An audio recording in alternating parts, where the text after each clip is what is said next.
favorites this month has been joining a book club. And it was actually started by another homeschooling mom on YouTube. Her channel is called ARG Homeschooling, and she actually has created her own secular homeschooling curriculum as well. That is definitely worth checking out, called buildyourlibrary.com. But getting back to the book club, the idea is just to have a book for pleasure for moms to read once a month, and then we get together on goodreads.com and have a little book discussion about it. Sometimes it's throughout the book, so after the first part or the first half, we'll have a little discussion and then have a discussion at the end. Sometimes we just have the discussion at the very end. This is only the second month, and the first month selection was this book, Jane Steele, by Lindsay Fay, and it was excellent. If you are a fan of Jane Eyre, you will definitely enjoy this spin on it. It is written as though the main character lived during the time Jane Eyre was published, and there are definite similarities in the plot line or story arc of the two characters, but our character here, Jane Steele, is a little bit different than Jane Eyre because she is a serial killer. That being said, who she kills and why will leave you, I think, more on her side than not. But nevertheless, the story arc has many parallels. She definitely ends up being a governess, falls in love with her employer, but there are complications and a lot of differences to the story, which make it a really fun read. She did a really good job, the author, of keeping the tone very in line with the period, while still making the main character, Jane Steele, have a contemporary edge and contemporary sensibilities in terms of women's lib and being a strong, independent person in her own right. So definitely a fun read. If you have the time, check it out, and check out the book club because it's been a lot of fun for me, and I will say it's made me accountable to my own fun reading, which is always fun. I know that I spend a lot of time reading books on parenting, on housekeeping, on being a work-at-home mom, balancing it all, books about improving myself, but I think reading just for fun is always a good thing, and having a book club to report to really made it easier for me to stay on task with it. I'll put the link down below, so if you're interested, check it out. Of course, if you're going to be a reader in general, you are also a coffee or tea drinker. I am a tea drinker, and I love these mugs by Molly Hatch, and these are sold at Anthropologie. This one's their Hello There mug, so it says it on both sides, but I just find her design so charming, and I got this off of eBay because at Anthropologie they are remarkably expensive for a mug, but I think I got this for about $15 from eBay, which I still think is remarkably expensive for a mug, but it does make me like cheery every time I see it, and it's my favorite mug. And I also appreciate that it has this little lip, so when your cup gets heavy you can tuck your finger under there, but if you want a closer view. And the cutest little thing is that the inside is also painted and glazed over, so it's actually a really good quality mug. It's nice and thick. Some of the mugs that they sell at Anthropologie are a little bit thin, and you can't actually hold them because hot fluids in them make the mug impossible to hold, which defeats the purpose of the mug. But these are just perfect. Really nicely weighted. You can hold them with both hands. You can slip your fingers inside, because that's another thing. I don't like it when mugs have a handle that's too small to like hold this way. And it has a nice curved shape, so when you do that, your hands are nice and comfy. As you can tell, I'm very picky about my mugs, so Molly Hatch mugs, and I will put a link down to that below if I see it. I don't know if Anthropologie currently is carrying them, but I know you can find a bunch of them on eBay. And as for what I put in the mug, one of my favorite teas is by Traditional Medicinals, and it's the Organic Mother's Milk Tea. I am still breastfeeding my youngest. She is 2, but she's my smallest baby, and so I don't have that size awareness that I should be moving on. She just has her nighttime feed, but I can't really say that I've been strict about weaning her off because she is my last baby in all likelihood, and I enjoy that time with her at night, so we'll see. And while she's still small, I don't want to lose that time with her.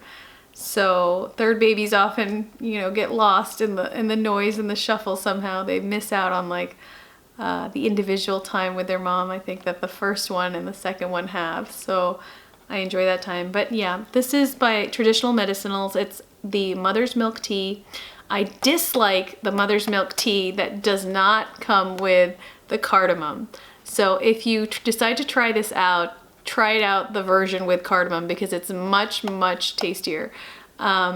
Basically, this comes with a combination of herbs that have been known for years in Ayurvedic medicine to increase milk production, to sustain milk production. And it's just a nice tea to have on hand. Whether or not it sustained my milk production, I can't tell you because I never had an issue with that, but it's a good tea, and if it works for you, that's good. In any case, it will remind you to stay hydrated yourself. So I generally have a caffeinated tea in the morning, and then for the rest of the day, I tend to have cups of herbal tea, including this one.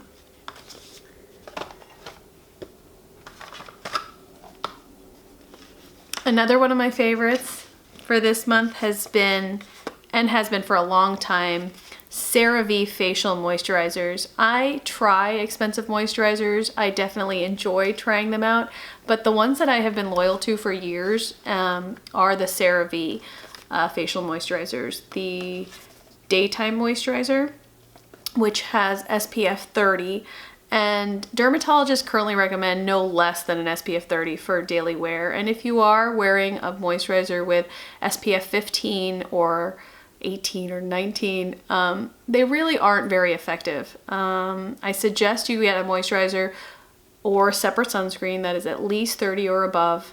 Once you get into very high numbers, it also doesn't make a difference. So there is a sweet spot in the middle. Nothing will help your skin more than the constant use of sunscreen. I know a lot of women who don't use sunscreens because of the white cast that it puts on your face. I can say as a person with darker skin that the CeraVe does not put any cast on your skin whatsoever. There's another CeraVe moisturizer sunscreen that comes in like an upside down tube with a narrow plastic top plastic bar at the top and the screw lid.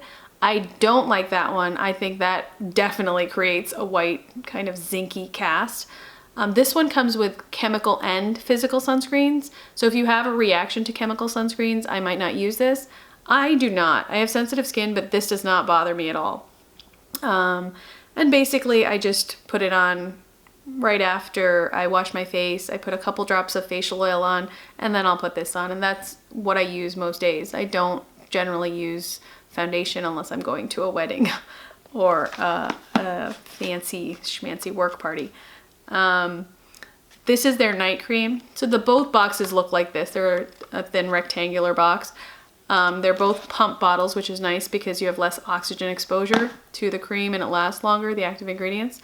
And this one comes with ceramides and niacinamide and hyaluronic acid, all of which are known to increase moisture retention in the skin and boost firmness and elasticity. So I very much enjoy both of these creams. They're both super affordable. I think they're both, I want to say, they're definitely under 20 bucks each.